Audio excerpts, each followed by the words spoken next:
All right, welcome everyone.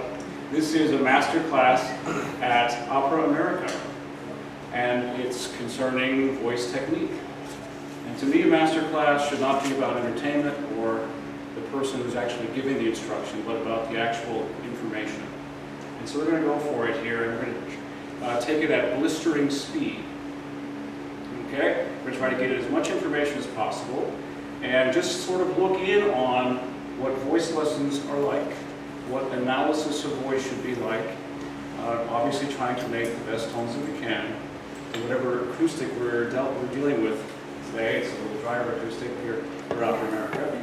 And so we'll get started with a little bit of introduction about each gender.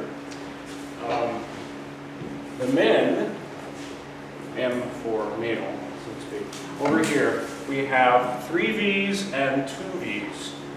What this concerns are passaggios, passaggi, for example, which are separated by a perfect fifth, as opposed to what most voice books suggest as a perfect fourth.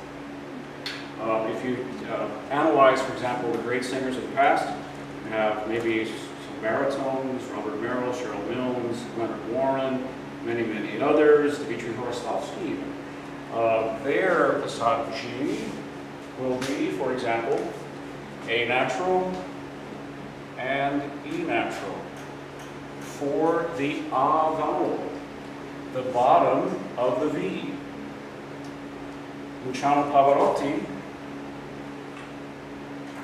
generally would have F sharp later in his career for the A vowel, and depending on his repertoire, B or C natural here. Now, this bottom of the V shape is partly for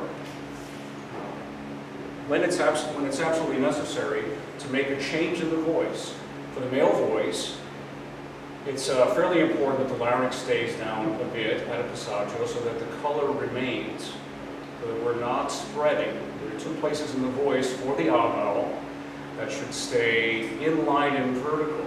So going up the scale, the top of this second V, and make a change toward an AW vowel, let's say, or AW shape. In the end, there'll be a combination of position, front, high, back, and down, north, south, east, and west, which is necessary. And often the larynx tends to come up in developing singers. So the larynx is fairly important at 2 spots in the voice, separated by a perfect fifth. For example, if you have a tenor that's more of a spinto tenor, say singing Tosca, at the end, at the very end, tanto la vita, that B natural is sung in a semi-narrow way. It has space, feels narrow, and is toward an AW vowel, let's say, to put it in simple terms. But right now, that's B natural. It's not what voice books say at C sharp. Usually they say C sharp and F sharp, they say a perfect fifth. But from my experience, in working now 15 or 20 years, these passaggi are separated usually for the open vowel of A by a perfect fifth.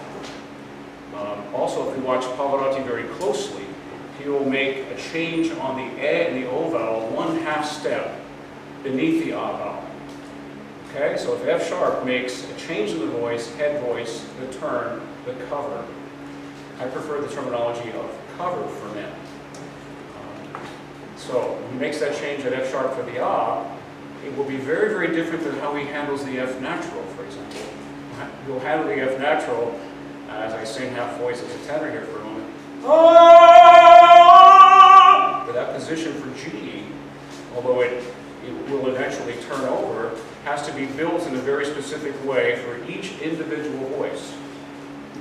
There is an absolute change that one can see and hear objectively. There are decisions that are made So this F natural has a little bit more width in it, for example, but the passaggio changes over and has more verticality and closed vowel. But he will make this change on the A and the O vowel 1/2 step beneath that. For example, if his passaggio is on the offer at F sharp, it would be F natural for the open vowels of the A and O. So we keep that in mind. So it's not just one pitch that we shoot for. Oh, I'm an F sharp singer, I'm an F sharp tenor, I'm a G tenor, I'm an F held tenor, I'm an E natural baritone, I'm an F natural lyric baritone. It really depends individually where that needs to happen. Pitch and vibrato, today we'll look at some specificity. It's pitch and vibrato and how that resultant thing that we hear that makes it sound perfect is a result of the sensations that we often would use. A few more minutes before we get to the singers here, and trying to get as much information as possible. In singing, it starts with support somewhat. Though today we're going to be working on specific position, neck and above, more or less. If that position is handled properly, the support often takes care of itself. It's not a guarantee. It's often that way. In terms of inhaling and exhaling, one wants to include the lower abdominal area. If you can get anything more than 0% happening beneath, let's say beneath the belly button 3 or 4 inches, pretty low. You want to get some drop in the inhalation. One can think of it as having 2 zippers, one that drops and one that lifts. So some people tell me that there's ski jackets that go both directions, 2 zippers. Right?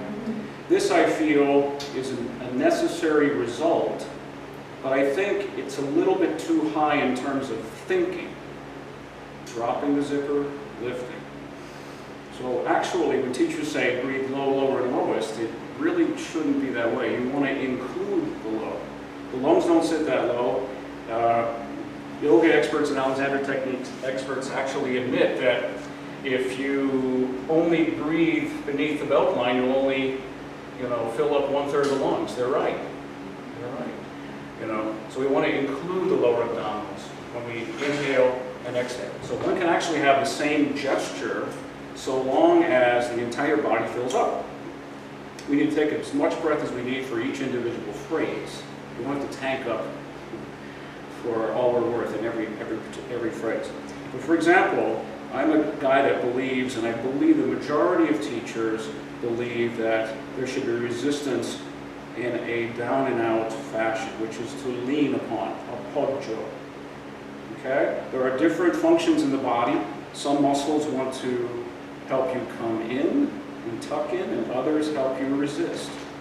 We shouldn't impregnate the support when thinking in this angled resistance, flexibly grunting, including the lower abdominals.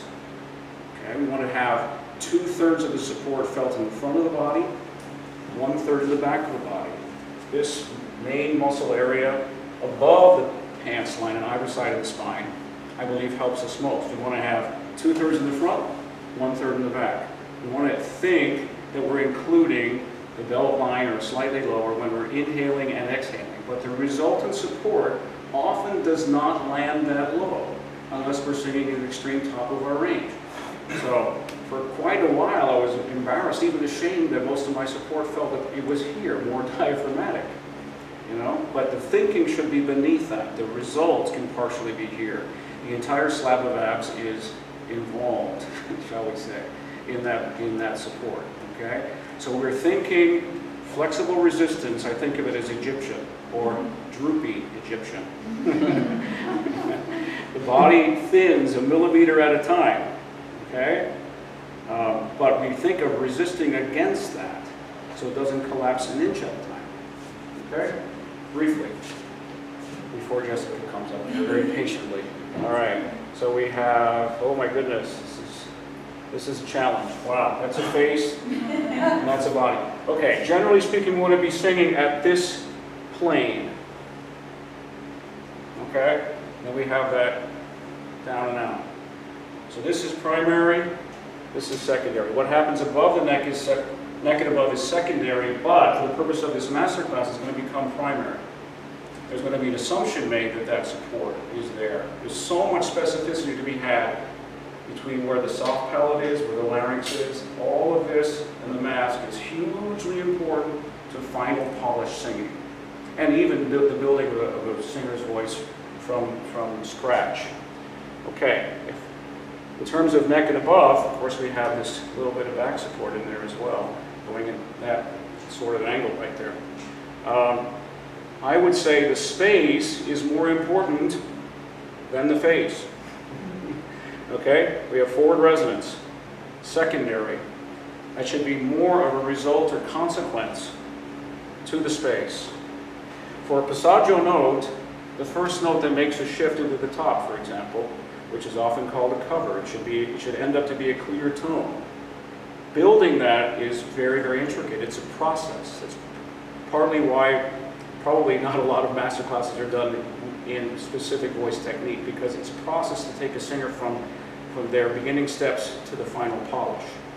For men and for some women, very few women, often this low larynx is somewhat important to the initial development.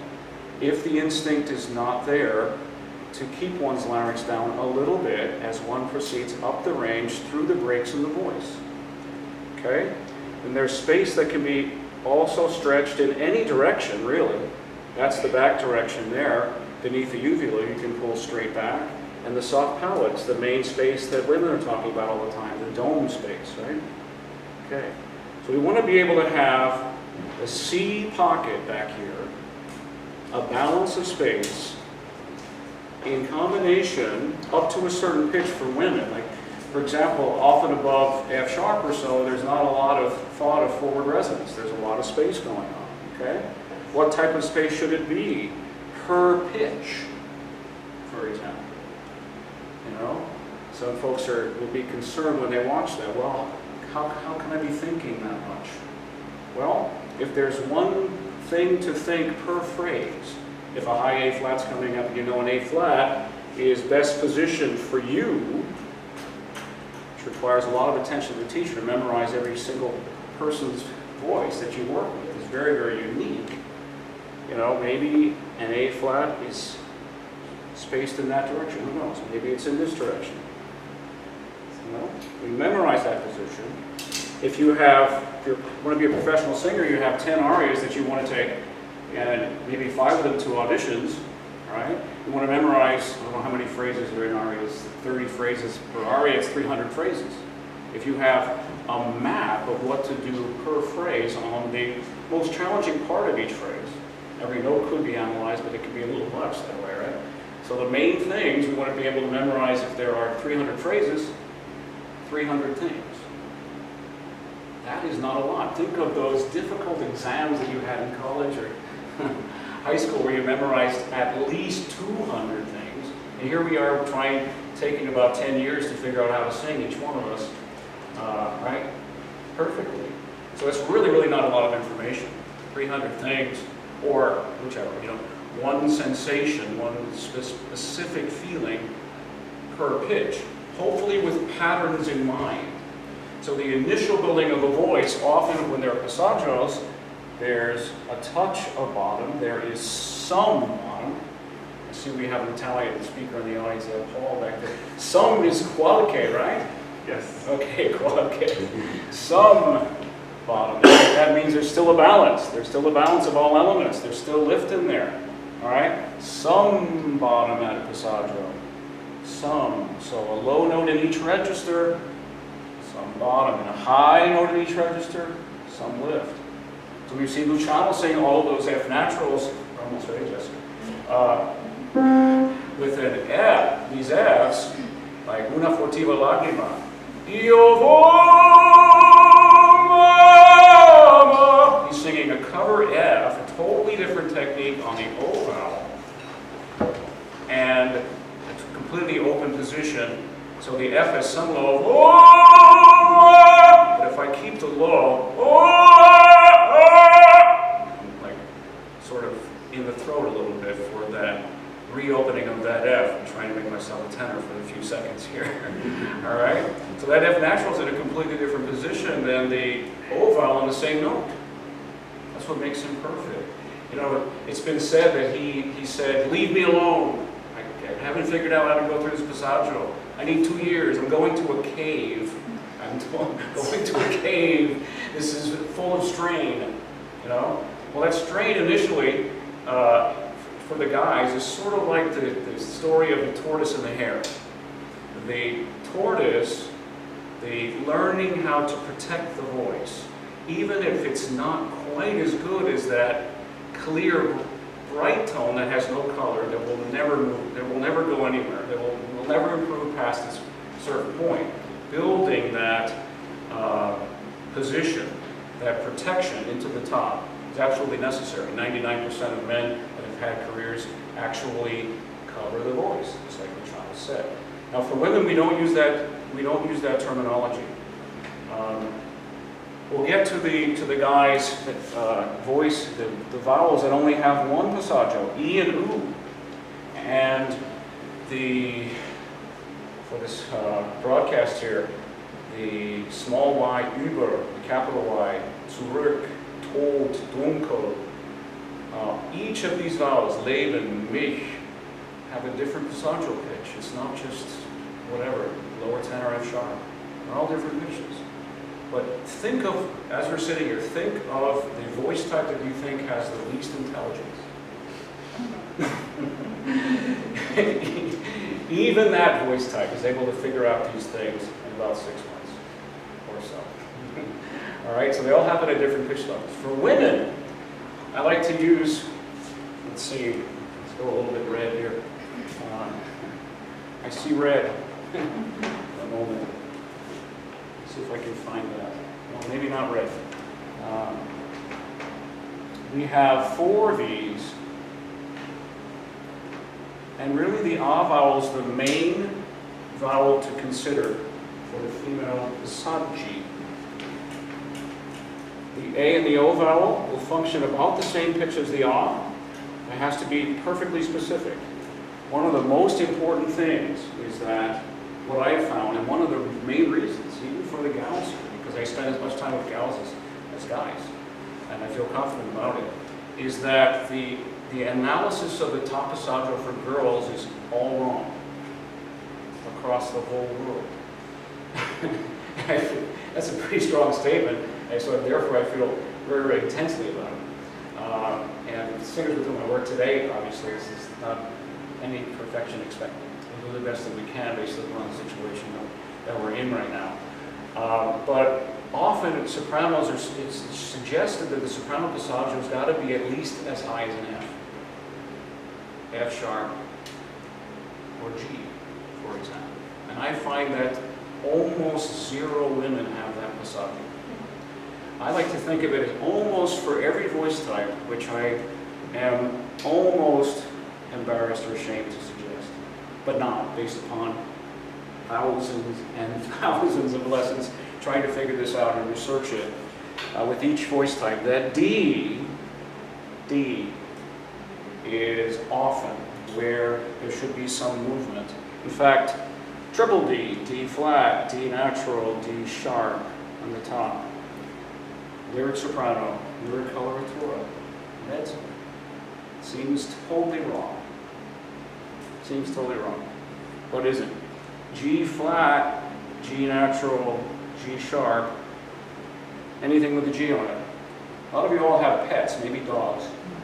D and G, upper middle D natural, and G's in the lower middle. This is where there's a little bit of a change.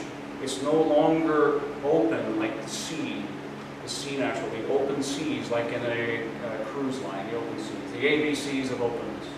The A, B, and C for all women's voices can be on the open side.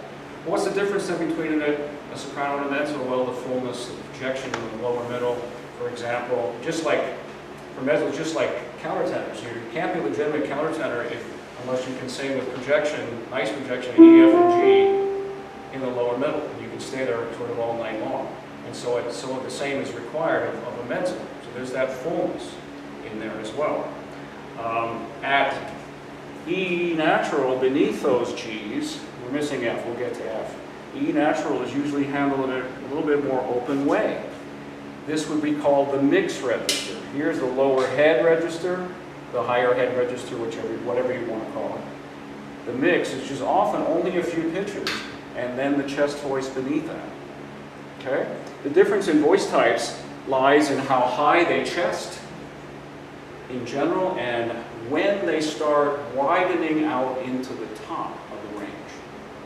Okay? For example, lyric coloratura will start to be no longer vertical, certainly by B natural. The A natural should be generally handled in the vertical sense in vocalization. B flat for many lyric sopranos, and by C natural coloraturas. So coloratura, C, lyric coloratura, B, generally speaking, full lyric soprano, B flat, will start widening out a little bit. A natural maybe for Wagnerian soprano, something like this. A flat for lyric mezzo and G for lower mezzo. So there is that mathematical change per voice type, but yet the passaggios, that's what seems so wrong about what I'm saying, are usually identical.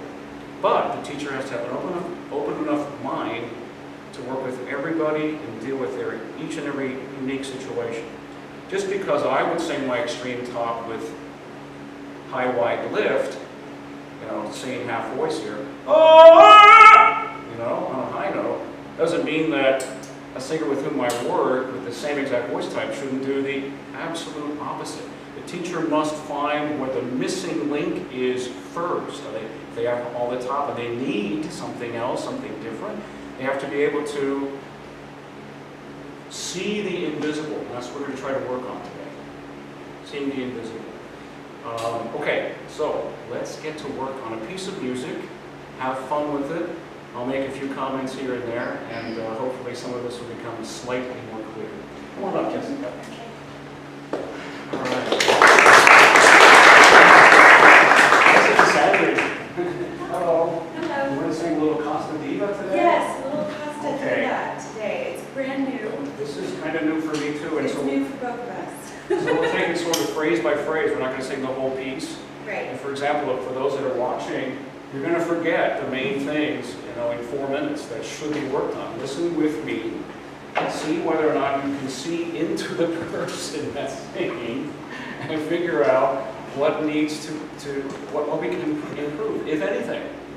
If nothing, if it's not broken, don't fix it either, How much information can each singer handle? All right, and before we take this, we'll just take a couple of vocalized notes. Okay. Let's take an F sharp up top. So we'll start at C sharp.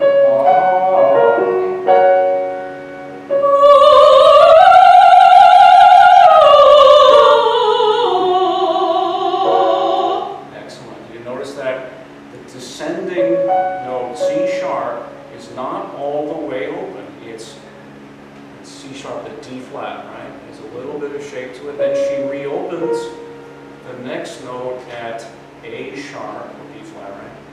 And that F sharp shapes again. We take it one more time, vertically in the top.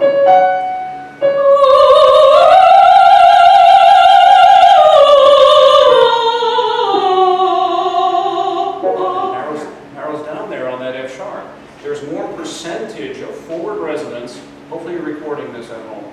You're recording it here.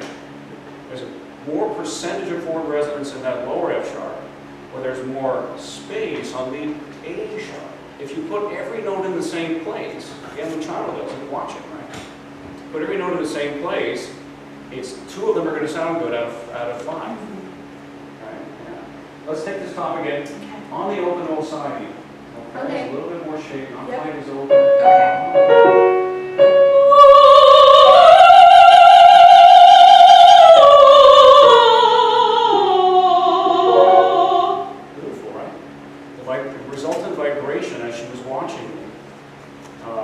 That little bit of extra shape, almost an open O shape, a hybrid between A and O. And generally speaking, a column on the inside, so the soft palates up the larynx down a little bit. So you have that column. That which you can replicate specifically need be attended to. If a vibration is not exactly right, It's not, the answer generally speaking is not relax. Relax, release, loosen your jaw. That is not the answer. Not. The teacher has to be specific about the position, the producing of this unnatural classical tone that will become natural in time with so many repetitions built into the sound. Okay? V for voice. Depends where we're at in that V. It was a beautiful display. Let's take a couple of phrases acoustic. Okay. Pardon the pianist.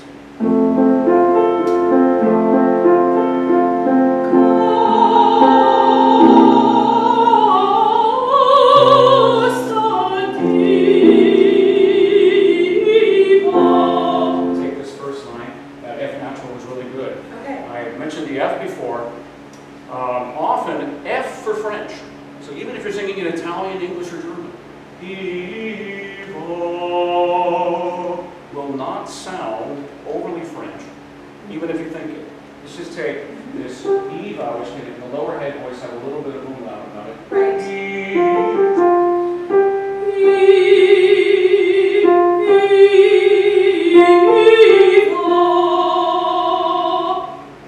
Doesn't sound French. It is French. The thought, it's the thought that counts.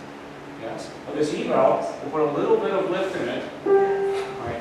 Even the head position is allowed to not always be upright. When you're singing a lower note in a V, the posture marrying or partnering with the larynx a little bit. Of course, the girls should think much less about the larynx. I very rarely talk about it in a ladies' lesson. Well, think of this as a little bit higher in position, okay, but they have position below. Right. D.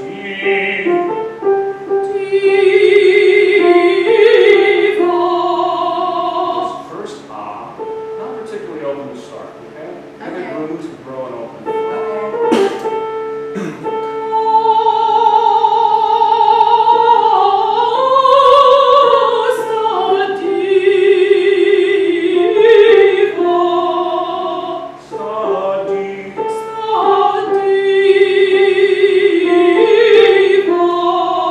resultant vibration is better as a result of even that head position with the combination of lifting on the inside.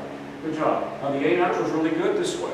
The focus of the phrase is much better. Of course, you give it another couple attempts to sing it. Sure. But as you go through it, we're going to open a little more as you go. Yes. Okay? Right. It almost didn't really expand as you As much as I can. okay? So there's actually a lot of movement in this first note. It's not the same position through the entire note. Right. Right.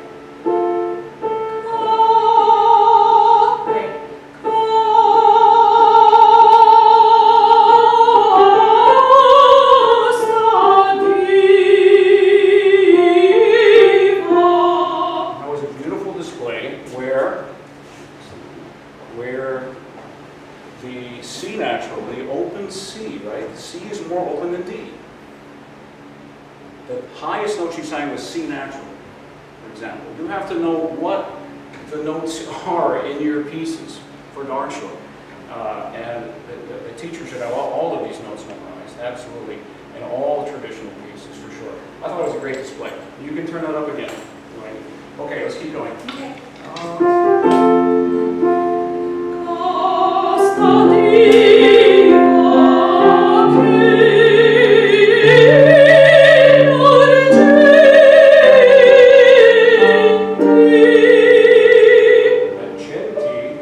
Whether it's open or closed doesn't really matter that much. Like for example, if you take, again, which I'm sorry to keep mentioning them, you will generally think that there are 5 vowels, I believe.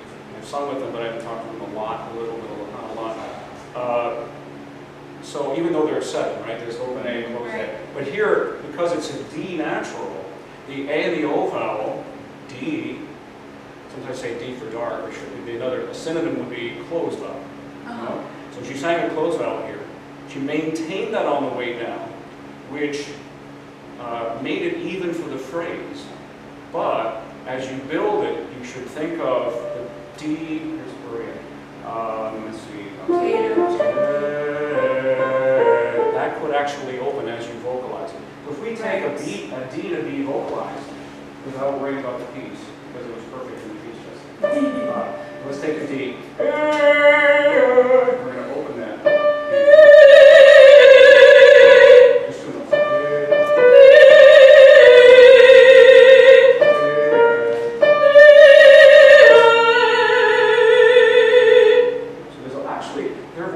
little hint of closed A, I must admit, in that B flat.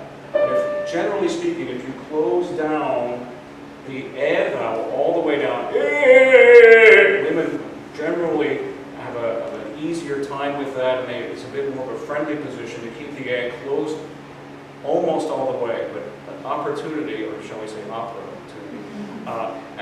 at A, B flat, and B is a good place where many women need reopen, or else they'll really slim and narrow that down in that area of the voice.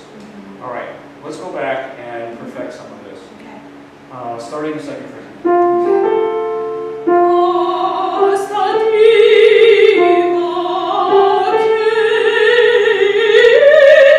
Okay, and also shape a little bit, closed vowel.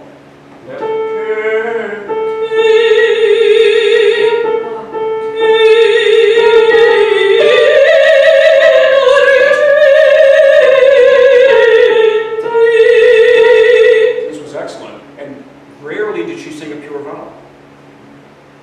But it sounded, it wasn't. You know, the lower note's super closed, I mean, right? It sounds awesome. Okay. And the E vowel's very open already at D natural. There is some movement in the, depending on the soprano you're working with, that E vowel, you know, for some can stay pure up through F natural or so for lyric soprano, but you already see modification movement at D, and then little by little, just like a V opens up in shape, the modification becomes more and more and more. E. For example, you'll be singing basically a French OE vowel for an E vowel at top G. And for example, if you sing an E, pretty please. E.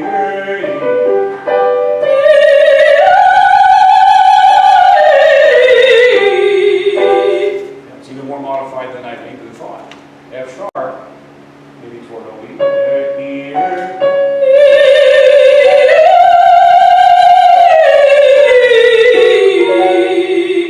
That top note is slightly less open than the high phrase before that, the penultimate phrase. If you're recording, rewind your recording and listen to that. They are not the same position. So we built this over the last several years together. Very proud of what you've done. Let's take some higher phrases. What time do we have on the clock right now? Anybody? 4:53.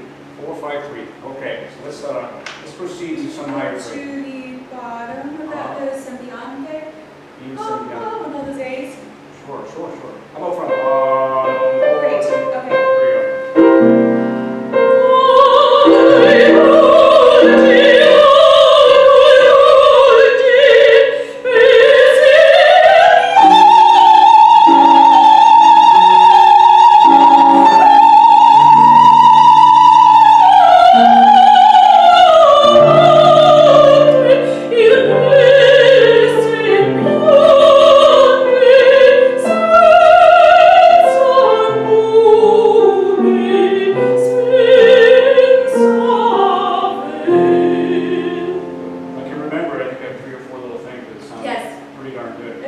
At the end, go backwards. Sensual.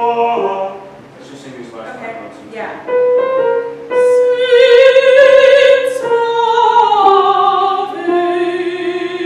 Thank you for fixing it yourself. So a little bit of a point, sort of a point in the front there that made it more proper and focused. Yeah. Sensual. Before that.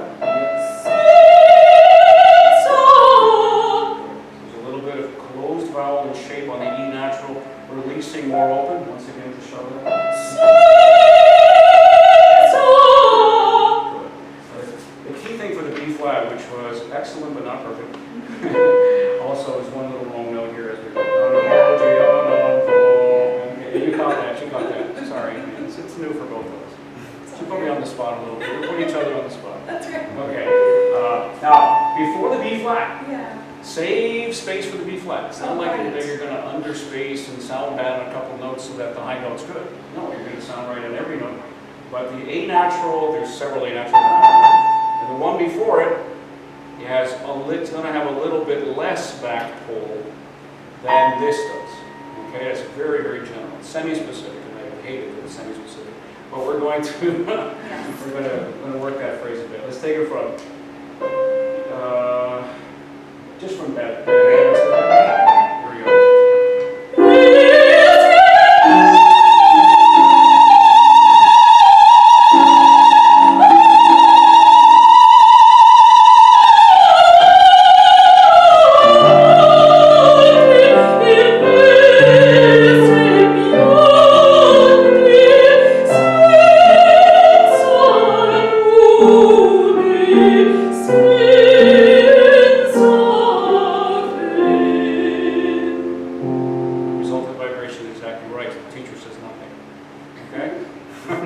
Thank you so much, Jessica. Thank you. You're welcome.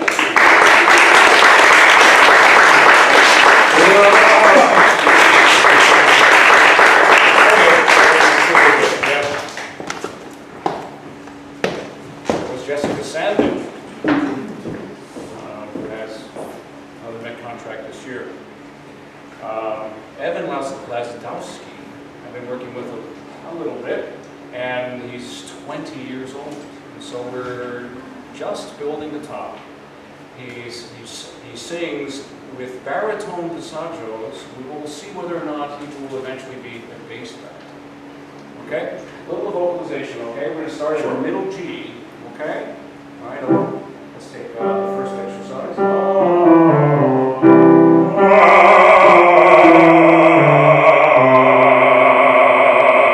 That G natural is a higher note in the V. Sorry, Evan, we'll get back to you in a second here. Yes. Okay. So we have the 3 V's for the open vowels. Okay?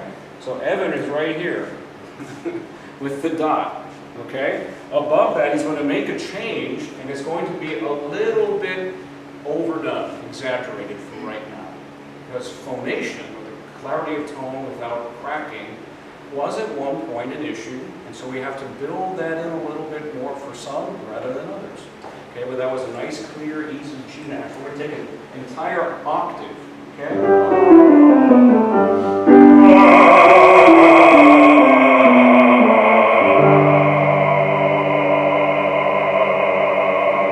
Just that little bit of shape. There's that low G, which most baritones don't have, but I do work with 2 baritones at the Met that have truly a baritone voice but have low E natural on the bottom, but they're truly baritones.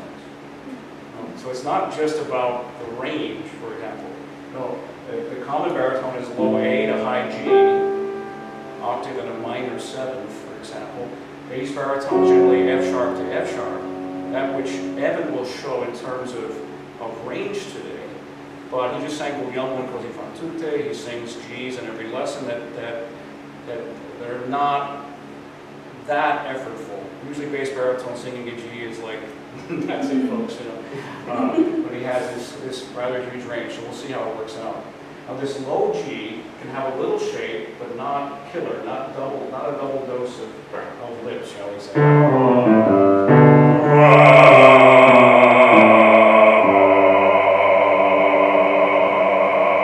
So quickly put, he's going from middle G, right? There's that little bit of shape on the bottom. All right? I'm going to go up to high C sharp on the second vocal V's, okay? Which will take us to the top of the next V. I have found through my experiments that, of course, one should, in vocalization, go up step by step, generally, and not skip notes. We're going to skip for right now, because you'll benefit from being quite open on a C sharp or a D, and then building his lower passaggio from there. So let's take F sharp major here. Sure. Lights up.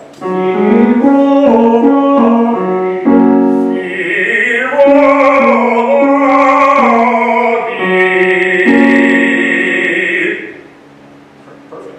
Okay, so on the way down, he's not singing the same vowel as the top note. You notice that? I mean, he's in a different shape. Once again, nicely done.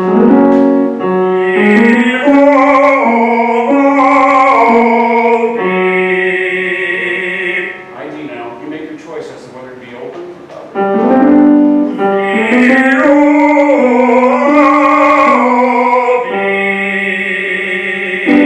because he has such a low voice, it still might be a natural, he would choose on some phrases to be narrow like that. If it's less than forte, like you just heard, right? That top note was narrow with a closed vowel. Okay? He's built space in it already. The final polish of the first note in the top voice will actually have a narrow result. So it's quite a process. We want to be able to have the space and the place at the same time, up to a certain point. Now we're going to show well, let's show it again, Sure. so that sort of narrowish position. Same way.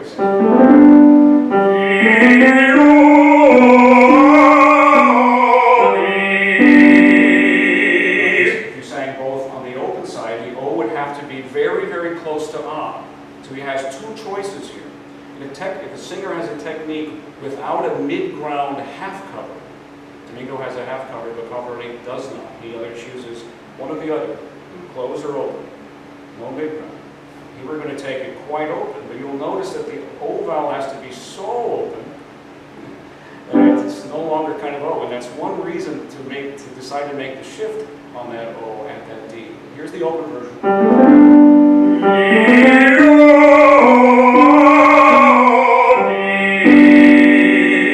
Now the covered E flat.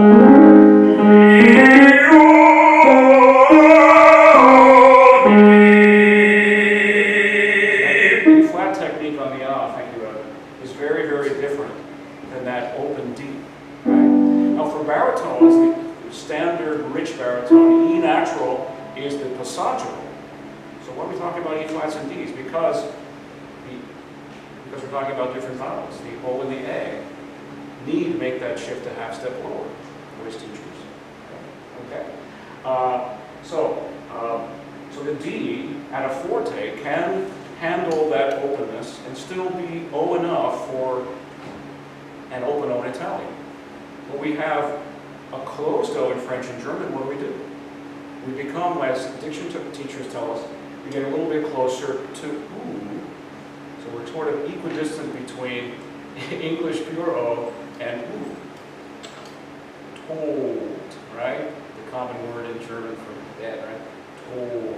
But I have a lot of ooh in it, particularly out of passaggio. Again, the closed vowels only have one passaggio.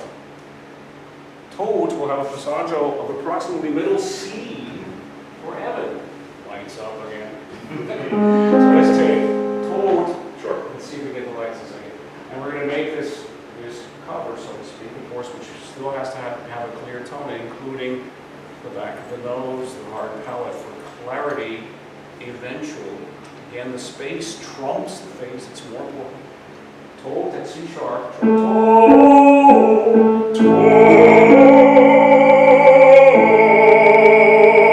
In the end, we can feel that position is a little bit too low. But remember, if there are phonation issues, again, the building the larynx first, if necessary, then the rest of it will come in time. For example, it's often a young man's development that starts with this seemingly unfortunate position to build it initially, and then a little bit of forward resonance wants to kick into it. So let's say we've got, what are we in August or September today? September, October, November, December, January, February, still stays March, so in time, there's an up and over final polish, but if the teacher suggests, just because he or she always sang with a high position at age 55 or whatnot, that could be developmentally really bad for the singer. Again, it's a tortoise in the hare. This development over time, it takes time. If it were easy, anybody could do it. It's not. It's like not. So, but the specificity of how to build each note, keeping it fun, making sure they can handle the information, one step at a time. Over time, that tortoise will beat out the hare, and hopefully most other singers as well. All right, so we're going to see if we can make a slightly higher position on this. Okay, all right, so a little forward resonance, a little lift.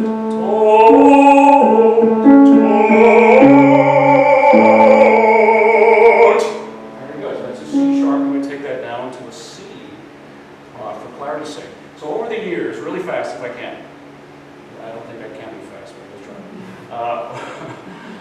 years I've developed, again, all of this is subjective, and no teacher's perfect, no singer's perfect, right? Right.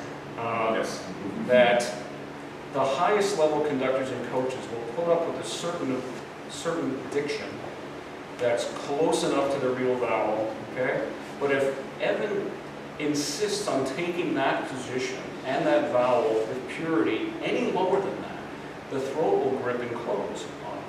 So there are places that, respectfully, coaches and conductors will not understand that in the middle part of the voice where you cannot sing exactly the real vowel, where they would think, well, it's a lower note. What are you worried about? The only high notes you have to worry about purity of vowel, no. Absolutely lower tones as well. Like if we took tones at B natural, I think you should sing it slightly over.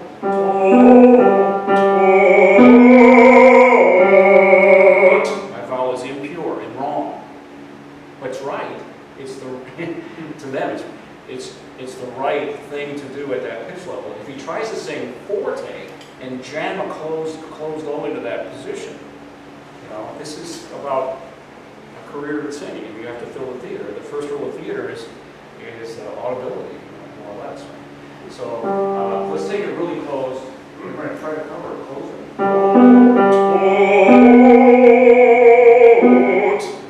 That's sort of fit in that slot. It started to be on the close side, and he had to open it up because it wasn't going to go anywhere.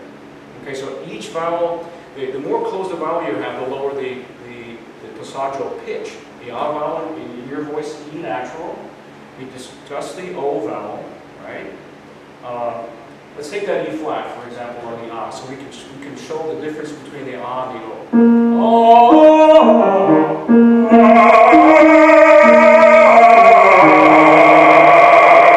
Now the F. We're missing the E natural. We'll get there.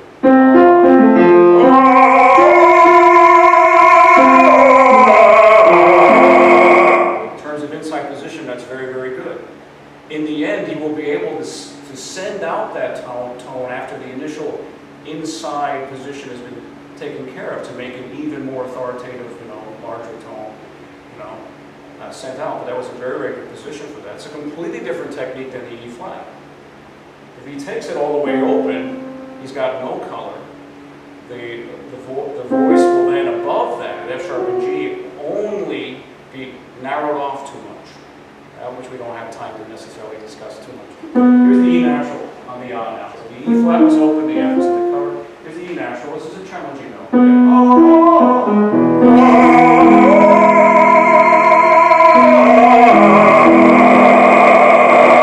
It's a really good job. He was able to have it sort of an up and over position. Yesterday when he and I worked, I haven't seen Jessica for a little while, Kelly for a little while, but the position was quite low, and on his own was able to make that shift, that which, shouldn't be able to happen overnight, really. A really, really good job. Okay? But E natural. So that's E natural for the A, E flat for the O at all times. Sustained, we'll talk about sustained and unsustained, we'll get to Kelly here in a second. So we have E natural on the A, E flat on open O, C sharp or C on the closed O. So the more closed the vowel we get for the men, the lower the pitch will be that we have to make that shift in the voice. The oo vowel would be approximately a B. So we're going to sing it a little bit open, the top of the previous V for the oo, G, and then B, passaggio, which is, again, it's a more closed vowel than the O vowel. Right, the oo. So in terms of pitch, it will be lower than we took it for the closed O. Oh, music. I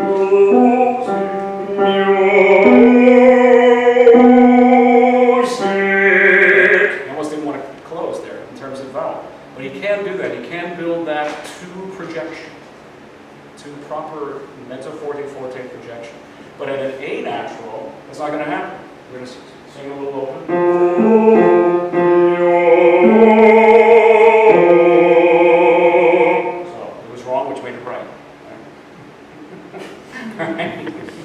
Now let's take F sharp. We're going to sing an open version of the cover. So, again, the child. You take a high B or a high C, he's looking as if it's quite open. At F sharp, eventually, depending on the development of the singer. You know, some tenors, for example, are trying to find a half step every year or so. They sing an A and they want a B flat and they want a B and they want a C. Often they have to start with an ooh, not always, certainly not always, and then little by little be able to expand from the tortoise part of the sound, okay?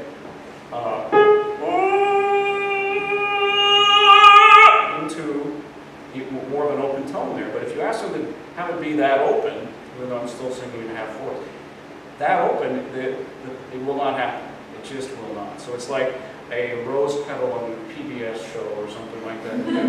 You know, little by little you see that May 5th, May 12th, fast camera, you know, that'll happen over time. Okay, so that's that ooh vowel. Now on high notes, the E and the ooh, just when the open vowels close, the closed vowels open. That means that at the open vowels at E flat or so will have a little bit of closure. So an E flat for E and ooh will begin to open. So they become almost all the same. The E up top, we're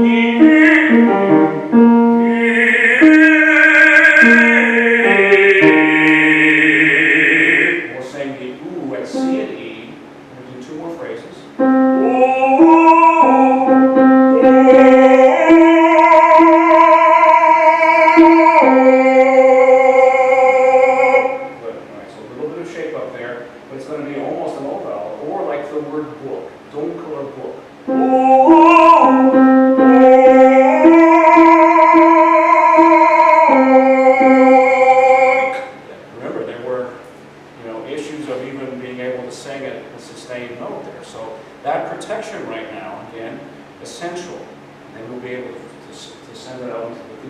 Lastly, a high F sharp, sure, on the open side, right? Sure. It's a cover, but it's on the open side.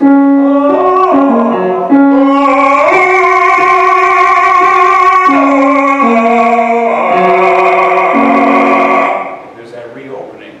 Penultimate note have a little roundness in there, and the last note reopens. Thank you so much, Evan. Excellent.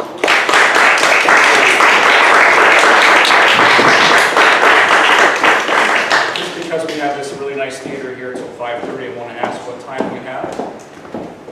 5:12. 5:12. Let's get right to Karonome. Okay. Is it going to be Karonome? Yeah. All right. Unless you like, would you like a few minutes to go? No, I can, whatever you want to do is fine. Okay. So It's your masterclass. Yes. Master, yes. That's right. Okay. Let's give this a good college try. We've been sitting out there in our audience for 45 minutes. Cool. But also for Cozy, so Yes. like 3 hours before that. Yes, we had a Cozy performance I attempted to conduct. Cozy, I do 4 performances a year that way, so it's been a busy day. Nonetheless, we're ready to go. Pardon the pianist again. Here we go. Yeah. Let's do the beginning. Okay, right on it. Well, we'll do the whole intro.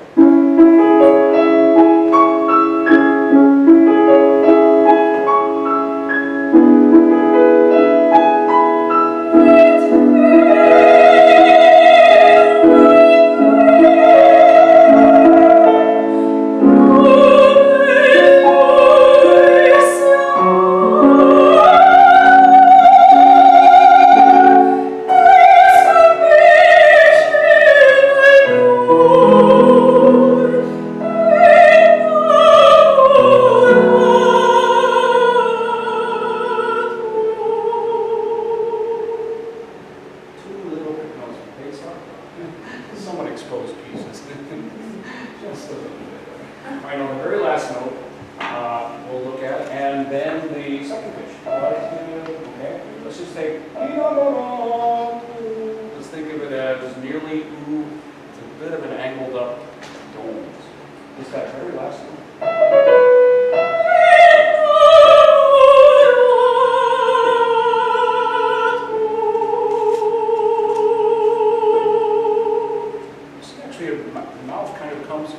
Came up for that. Seemingly kind of a strange position for it. But it thinned it out, I think, appropriately. I really like that. Now, on volunteer, think of it as a closed A with space rather than just a little bit too long. Volunteer.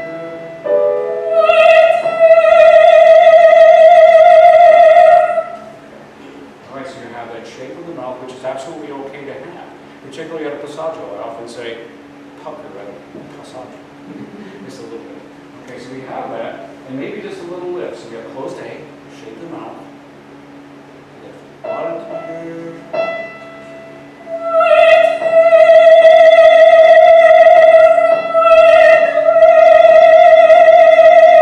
The model A can be whatever you want it to be. It doesn't have to actually match, even though it's the same note, it doesn't have to match the same choice that you made on the second one. So do what you like, which is kind of a bit more open, much more open. The second note is what we want to focus on, and then we'll move on.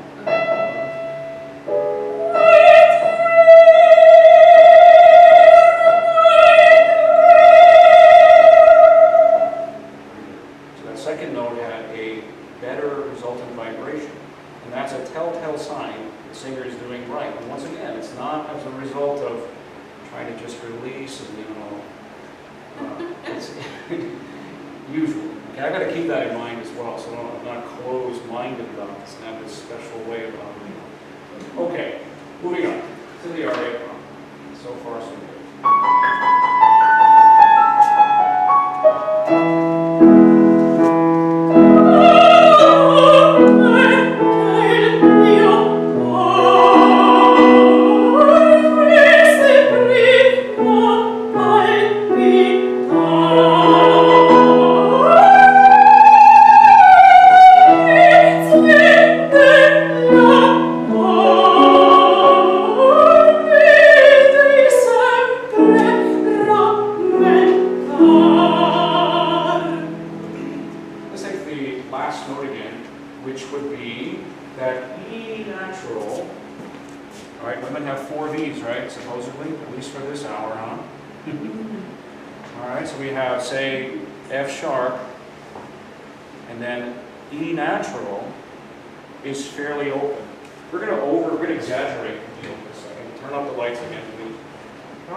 just take it from there.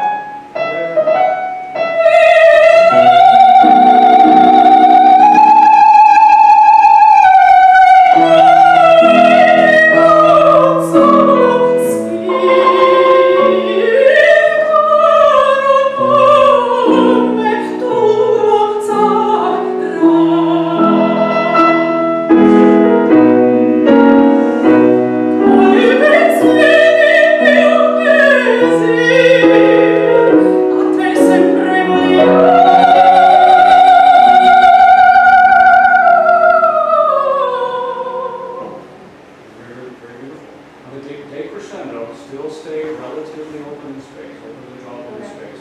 Not that it always should be that way. We're tweaking this particular piece for this particular moment, this particular fine sing.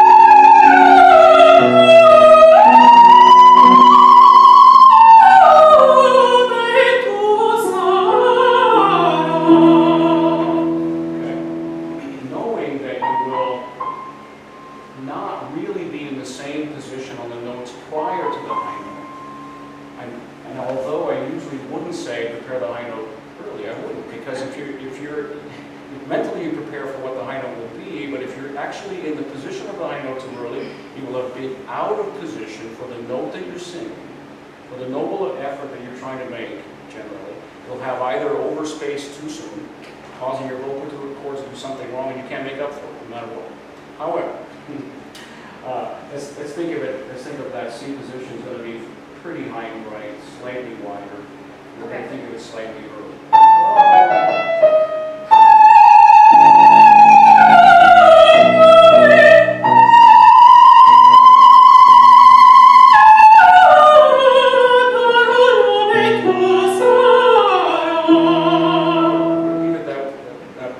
In that place for now.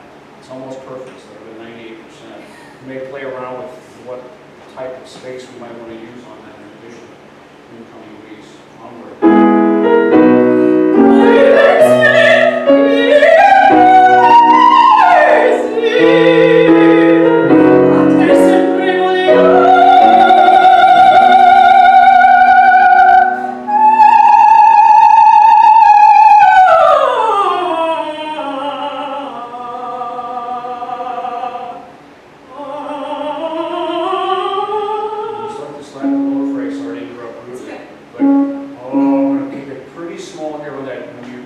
From the chest voice and the low note, takes a breath, very narrow after.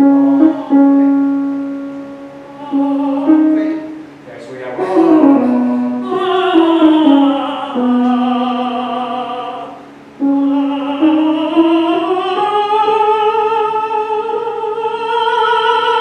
Great, you notice that after that chest voice, the head position in the lowest note of the head position, the head voice is slightly lower, tucked down in just a little bit, which is often something that happens. The teachers don't put up with, but they should. Okay? So many subjects. Let's take this note. We'll start a little bit more open as well. It's a little bit overprotected. Oh! Okay. First one. Just gonna get started and we'll cut it off. Okay, that's where it should start. It doesn't have to be too shaky on that particular note. Okay, let's move on to this next section. And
Excuse me. Yeah, so we wait to the penultimate note right before the downbeat. That was much better. Same again. 3.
You can send those questions to oswaldlessos@gmail.com.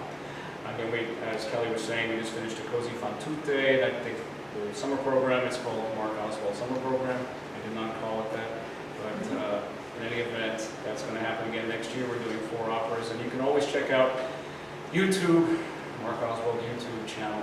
Again, there's lots of third person here, sorry.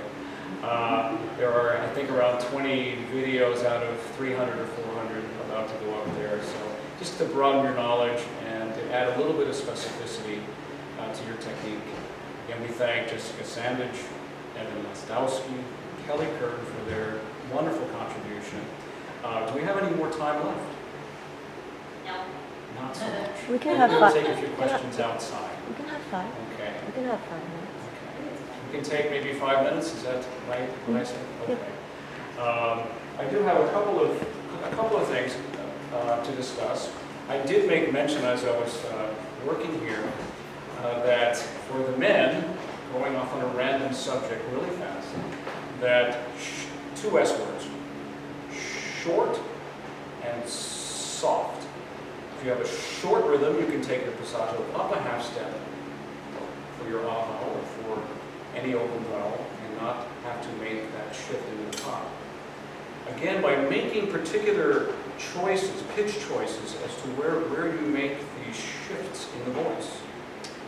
And most voice teachers believe that there are passaggios. So that passaggio note, obviously, has to be a little bit different than a non-passaggio note. Although we may all believe that verticality is a good idea, maybe not always. There are some notes that are going to be more open than others. And the whole puzzle of the voice will work very well together, making these decisions. The voice teacher has to be able to define for the singer what they need to do in each area of the voice or each note of the voice. That would be fun for them. Also teach them a few things without telling them, sort of. Because how many subjects can you handle?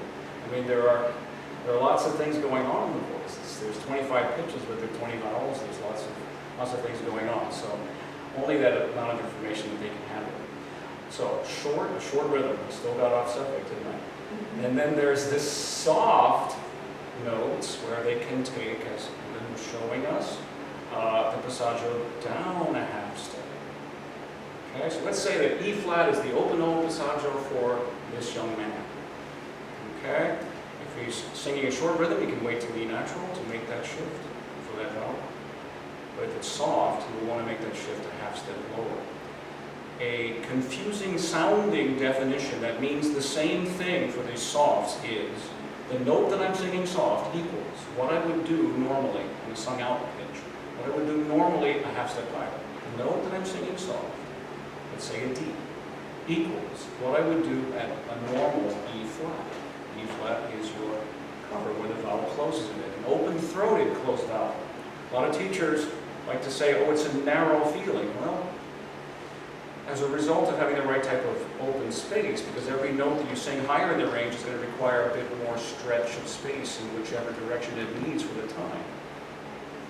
Okay? But the vowel may need to close at a particular pitch. So the resultant effect is that it's narrow, but you're singing open-throated closed vowel at a passaggio, for example.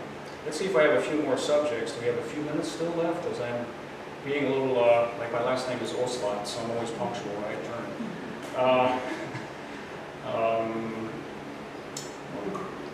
How about any questions from you all? If you don't have anything, I will proceed on to another subject.